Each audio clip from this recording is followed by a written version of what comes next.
Halo, apa kabar semuanya? Ketemu lagi dengan Ratu Film yang tentunya hadir buat teman-teman semuanya untuk mereview film menarik lainnya. Pada kesempatan kali ini, Ratu Film akan ngerekom film yang terkait dengan pembunuhan yang dilegalkan yang bergenre thriller. Film ini berfokus pada kisah pertarungan antara para imigran dan kelompok pembunuh bertopeng. Tidak perlu berlama-lama lagi, langsung saja kita simak cerita selengkapnya, so stay tune terus. Film ini dimulai dari sepasang suami istri yang berasal dari Meksiko, yaitu Juan dan Adela yang melakukan imigrasi ke Texas. Yang mereka lakukan melalui jalur bawah tanah, yang tentu mereka harus membayar jika ingin melewati terowongan bawah tanah tersebut. Mereka tidak hanya berdua, mereka juga bersama dengan para imigran yang lainnya. Perjalanan bawah tanah tersebut dipandu oleh seorang anak yang sepertinya sudah sangat mahir dengan pekerjaannya tersebut. Akhirnya para imigran sampai di tempat tujuan. Adela mendapat suatu pesan dari anak yang menjadi pemandu tersebut, di mana anak tersebut mengatakan jika terjadi sesuatu pada mereka, maka mereka harus mengikuti tanda mawar. Mawar tersebut menjadi suatu simbol atau suatu tanda bagi orang Meksiko untuk mencari tempat perlindungan yang aman. Dalam film ini menceritakan tentang imigran ilegal di Amerika Serikat yang semakin meningkat, disebabkan oleh kartel yang mengusir orang dari tanah mereka, sehingga orang-orang Meksiko kabur dari kekerasan kartel dan mencari impiannya di Amerika, sehingga membuat NFFA mengembalikan Porch kembali, di mana NFFA adalah partai yang mencetus Porch yang dianggap para pendiri bangsa baru. Salah satu metode yang dipilih oleh NFFA adalah dengan mengeluapkan kebencian masyarakat Amerika Serikat satu sama lain, sehingga diharapkan kedamaian bangsa Amerika yang hakiki. Mereka menganggap para imigran telah menjarah daerah mereka sehingga mereka ingin menghabisi orang-orang tersebut.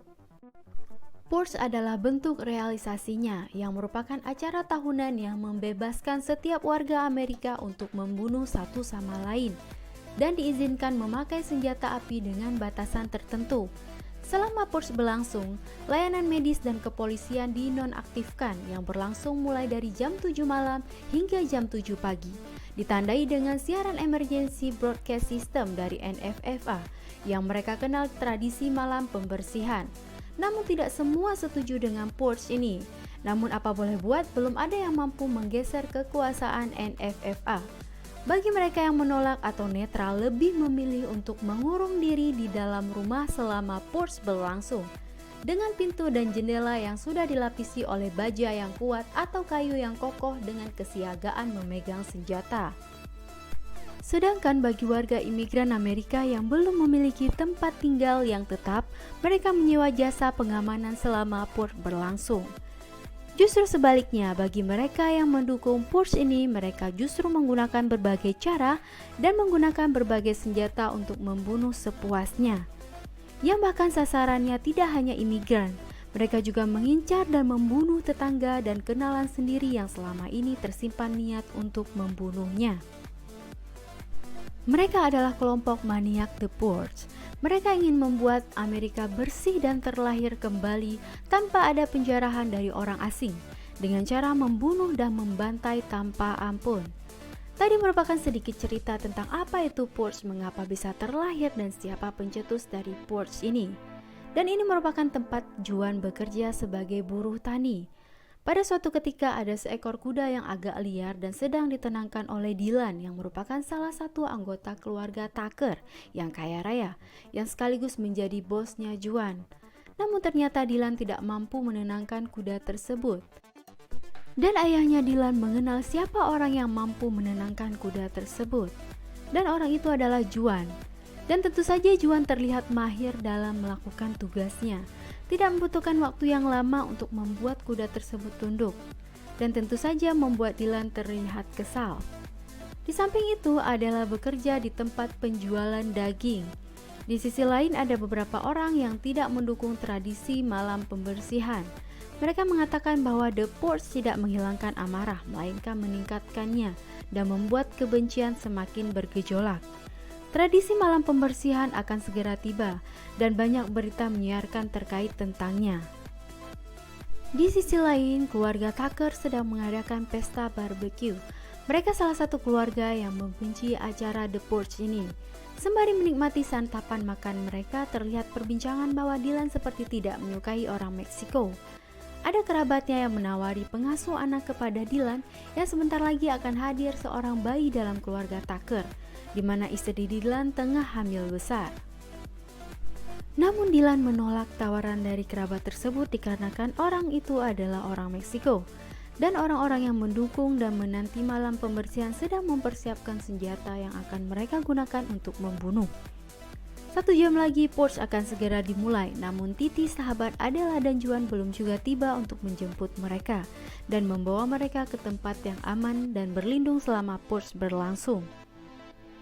Dan akhirnya Titi pun tiba dengan sebuah bus yang juga membawa penumpang lainnya yang juga ikut menggunakan jasa perlindungan selama acara Porch berlangsung. Selama di perjalanan menuju ke tempat perlindungan, terlihat bahwa para maniak The Porch sudah siap dengan senjata mereka untuk membunuh dan membantai. Akhirnya mereka tiba di tempat tujuan. Namun sebelum masuk, terlihat Titi sedang memberi uang muka untuk jasa perlindungan dan sisanya akan dibayar setelah acara The Porch berakhir. Juan bertanya pada Titi apakah mereka aman di tempat tersebut. Dan tentu saja Titi menjawab bahwa di sana aman dan meminta Juan untuk mempercayainya. Karena setiap tahunnya banyak yang menggunakan jasa mereka pada saat acara The Porch tahunan tiba. Sementara itu keluarga Tucker juga sudah mulai mempersiapkan diri dengan mengunci keamanan di rumah mereka. Sambil menonton berita yang terkait dengan peraturan selama The Porch tahunan berlangsung. Dan alarm peringatan pun berbunyi yang artinya pesta bagi maniak The Porch telah dimulai. Dalam artian mereka bebas untuk membunuh secara legal. Di sisi lain, Dylan tampak sedang memantau CCTV miliknya yang terpasang di seluruh rumahnya. Dan tiba-tiba Dylan mendengar ada suara aneh di dalam gudangnya, sehingga ia pun segera bergegas untuk memeriksanya. Tiba-tiba dia terkejut ketika istrinya pun menyusulnya ke gudang dan nyaris saja menembaknya karena Dylan berpikir bahwa itu adalah penyusup. Di sisi lain, para maniak The Porch membantai orang-orang tak bersalah di luar sana tanpa memberi ampun sedikit pun. Dan di sisi lain, Adela tiba-tiba keluar ingin mencari udara segar.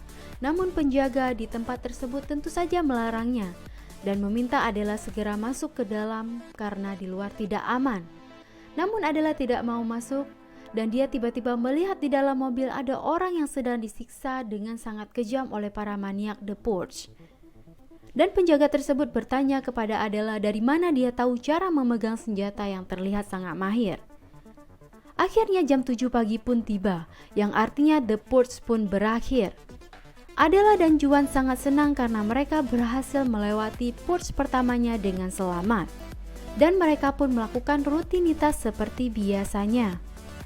Dalam perjalanan menuju ke tempat kerja, mereka pun melihat banyak mayat yang berserakan yang juga mayat tersebut sedang dimakan oleh anjing-anjing.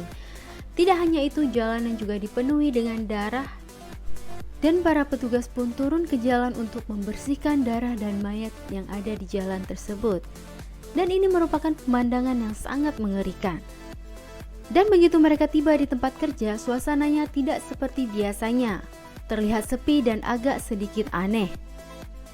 Adela pun memeriksa sekitarannya dan tiba-tiba melihat ada seekor kambing yang sedang terkurung dan ia sedang berusaha untuk mengeluarkannya. Namun ternyata itu adalah sebuah jebakan. Dan tiba-tiba ada yang keluar dari tempat persembunyiannya dan mereka adalah para maniak pembunuh bertopeng. Dan Adela mengatakan bahwa The Porch sudah berakhir dan mereka membantah dan melanggar aturan yang berlaku. Mereka mengatakan The Porch selamanya, bukan hanya 1 hari saja. Mereka tidak puas dengan aturan yang telah ditetapkan.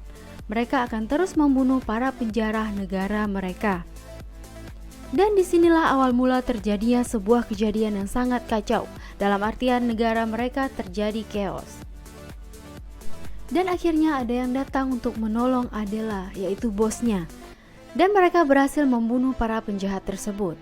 Tiba-tiba saja polisi pun datang dan menangkap Adela serta bosnya. Polisi berpikir bahwa mereka melanggar aturan dengan tetap melaksanakan Porch. Dan polisi telah salah paham sehingga Adela dan bosnya pun ditangkap. Di sisi lain, di tempat kediaman keluarga Tucker pun tidak seperti biasanya. Dylan melihat CCTV di kandang kuda telah rusak dan ia segera memeriksanya. Di sana ternyata ada para pembunuh yang langsung menyandra Dylan dan keluarganya. Juan dan Titi pun tiba di peternakan tempat mereka bekerja dan melihat kenapa tiba-tiba sepi dan tidak seperti biasanya. Ternyata mereka melihat bahwa keluarga Tucker sedang disandra dan pelakunya tidak lain adalah karyawan dari Tuan Tucker sendiri. Ia ternyata telah lama menyimpan rasa dendam dan ingin menghabisi keluarga ini. Ia benci dengan keadaannya yang miskin, sedangkan keluarga Tucker sangat kaya raya. Dan itu terasa sangat menyebalkan baginya. Dan ia ingin membuat mereka merasakan bagaimana rasanya menjadi miskin dan tidak memiliki uang sedikit pun. Dengan mengetahui bahwa pelakunya adalah karyawannya sendiri, Tuan Tucker sangat kesal dan berkata kasar kepada karyawannya itu, yang membuat ia menjadi marah lalu menembakkan peluru tepat di kepala Tuan Tucker. Namun kemudian Juan dan Titi datang untuk menyelamatkan keluarga ini.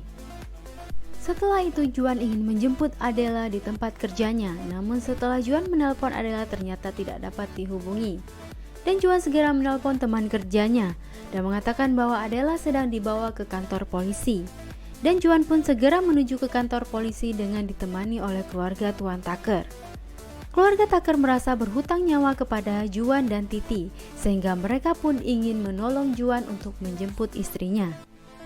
Di sisi lain, Adela dan bosnya yang sedang dalam mobil polisi juga sedang berada dalam masalah. Mereka ditembaki oleh para maniak The Purge yang membuat mobil mereka terbakar. Dan ternyata jalanan sudah banyak yang diblok sehingga membuat Juan kesulitan untuk menjemput Adela. Dan ia memilih untuk berjalan kaki saja yang ditemani oleh Titi dan adiknya Dylan. Sedangkan Dylan dan istrinya menunggu di truk sembari menjaga truk dan dikarenakan istri Dylan sedang hamil besar. Namun sepertinya ada yang ingin menyerang mereka. Dylan pun segera turun dari truk untuk memeriksanya dan membunuhnya. Akhirnya Juan pun berhasil menemukan Adela dan menyelamatkannya. Mereka pun segera bergegas pergi untuk menyelamatkan diri. Namun bos Adela menolak untuk ikut karena ia ingin menjemput keluarganya.